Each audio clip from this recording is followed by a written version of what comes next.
Hello, good morning. Ayan mga ka-Astro Boy. So, magbibigay lang tayo ng reaction dun sa napapanood natin sa YouTube. Sa yung ano ba yun?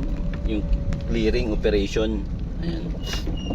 So, kahit hindi tayo taga ron, nanonood tayo ng YouTube. Parang nakakaawan tingnan eh. So, yung sa akin ano lang suggestion lang at reaction lang. So both side naman is may karapatan ng mga mamamayan at saka yung nagpapatupad ng batas. So ganito yan so ang nangyari kasi sa Maynila is nagki-clearing operation. So kapag sinasakop nila yung bangketa, so ayon sa napapanood ko, ang palugit lang kasi nila is, ang alam ko is maximum 1 week. Kasi sa video napapanood ko 2 days, 3 days. So tama naman yung pinapatupad nila. Sa gobyerno naman talaga yung bangketa.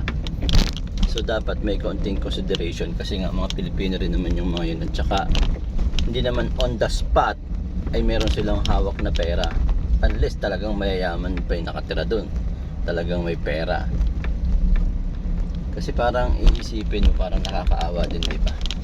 Tapos sasabihin pa ng nagpapatupad ng batas na kayo lang nakikinabang yan eh, kayo lang ang nagkakapera, kayo lang ang mga ganong reaction, yung mga ganong term. Eh kung tutusin nga, gobyerno ngayon nagnanakaw sa sa kalsada eh. Unang-una pa nagpagawa ng kalsada. Huwag nating sabihing malinis yung nagpagawa ng mga ganyan. Alam ko may corruption yan, posibleng wala yan, diba? Sasabihin ko ay nakikinabang yan, kung nagnanakaw kayo sa property ng gobyerno yan. Hindi ba nila nakikita yung sinasabi nila na mismo mga opisyalis ang nagnanakaw? But side, tama rin naman sila, nagpapatumad sila. Sabi nila dadaanan daw ng mga mamamayan yan, ng mga buntis, ng mga tama naman sila para sa tao. Yun na nga eh, nagsisilbi sila para sa tao. Eh tao rin naman yung nakatira doon sa mga kini-clearing operation nila. Alam nyo, kung totoong may malasakit ka sa tao, sa sambayanan mo, kasi nasa kupan, dapat unawain mo sila. Unawain mo sila yung sitwasyon nila. Pwede mo silang pagbigyan ng 1 buwan. Tagal lang, 1 buwan, para ma-renovate nila yung sinasabi nilang nasagasaan nila ng bangketa or yung pathway, diba?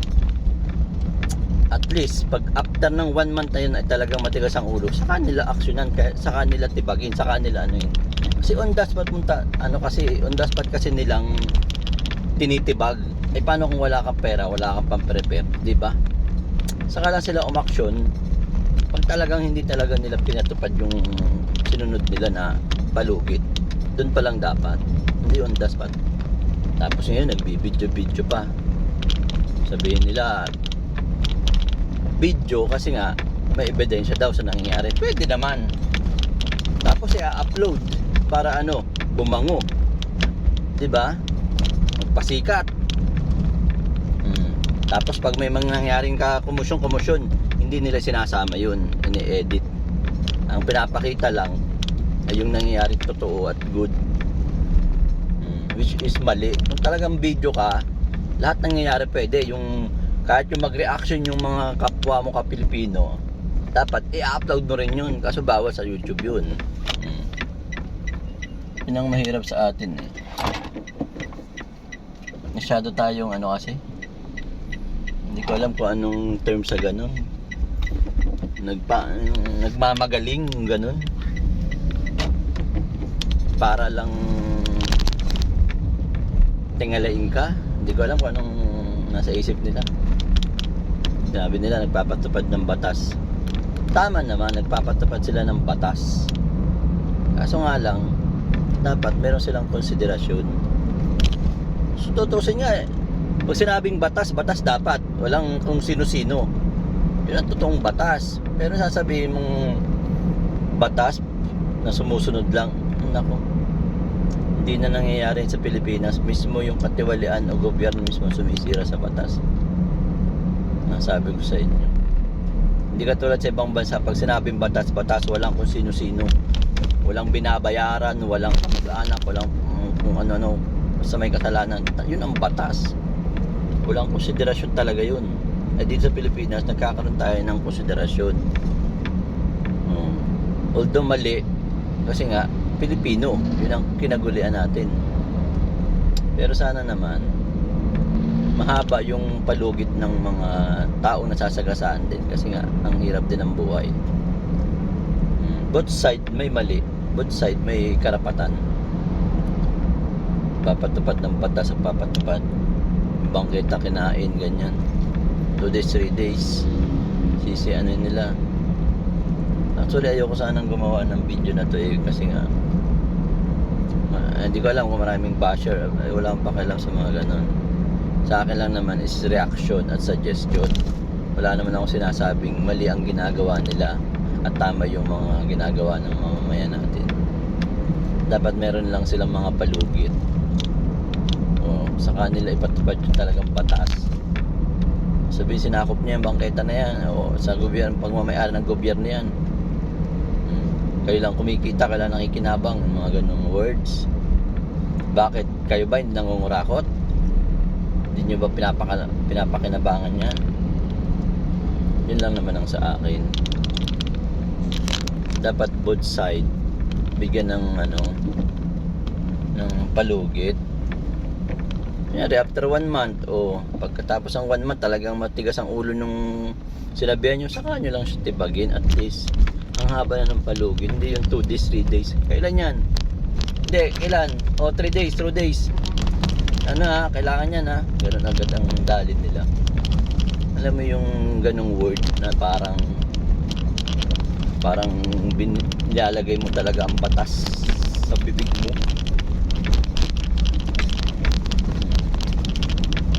Alam kung although maganda ang alam mo pag sinabing yun ang programa niya, clearing operation, dapat unahin nyo muna yung safety ng mga tao at talagang may malasakit kayo sa bayan. Tulad ni President Rodrigo Duterte, ang programa niya tokhang yung mga ganun, 6 months daw, at least maraming natakot sa kanya kahit papaano kasi lahat ng mga masasama, diba? Mga kunyari drug addict, ganun, at least na bawasan yung ating mga ganong case. So dapat ganun, hindi yung clearing operation na gusto nyo pala ng safety. Dapat umahin nyo muna, iwasan yung mga magnanakaw, sugpuin yung mga rapist, sugpuin yun dapat kung talagang malasakit kayo sa tao, hindi yung kung clearing operation agad na kung ano-ano. Pwede naman yung pangalawang option na pwede mong bigyan ng palugit. Dapat ganun. Kung meron talagang gusto mong maging maayos ang sinasakupan mo, yun dapat ang safetyness ng mga bawat Pilipino na sinasakupan mo. Hindi kung clearing operation agad 2 days, 3 days lang. Yan. So yun lang po mga kastroy ang aking reaction lang naman to. Wala naman akong sinasabing kahit na ano sa kanila. Siyempre kapwa Pilipino pa rin natin yung mga nasasagasaan, tapos sila nasa katungkulan. Konting konsiderasyon lang. Although may mga mali sila, dapat lang talagang basagin yung mga nasasagasaan na sinasabi nilang pagmamayari ng gobyerno, which is tama naman siya. Danan niya ng mga buntis, mga ano. Pero wala sabihin na kinakang kayo nagnanakaw. Huwag nyo nang sabihin ganun nagnanakaw sila. Kasi kayo rin mga nasa gobyerno, nagnanakaw din kayo. Pare-parehas kayo nagnanakaw. Okay? Kaya huwag kayo magmalinis. Yun lang.